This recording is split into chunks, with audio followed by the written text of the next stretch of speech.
Nalalapit na ang kapistahan ng Pintakasi at Reyna ng Bayan ng Pangil. Narito ang ilang mga kaalaman tungkol sa mag-inang de la O na tiyak ay mamamangha tayo. Alam nyo ba na ang Nuestra Señora de la O ay ginawaran na ng Koronasyong Episkopal?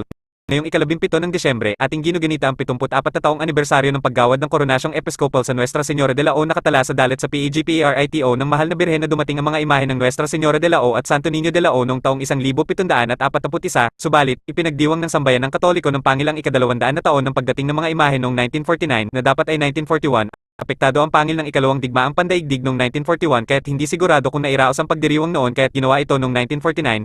Desyembre 17 hanggang 18, 1949, ang pagdiriwang ng ika-200 na taon ng pagdating ng mga imahe ng mahal na birhen dito sa bayan ng Pangil. Ika-17 ng Desyembre, kinoronahan ng Noy Obispo ng Lipa, Alfredo Maria Over ng Corona Episcopal at nagsagawa din siya ng Misa Pontifical at pagbababasbas ng simbahan. Umawit rin ang mga seminarista ng Sariaya. Ang Nuestra Señora de la O ang naitalang ikalawang imahe na ginawaran ng Koronasyong Episcopal sa lalawigan ng Laguna.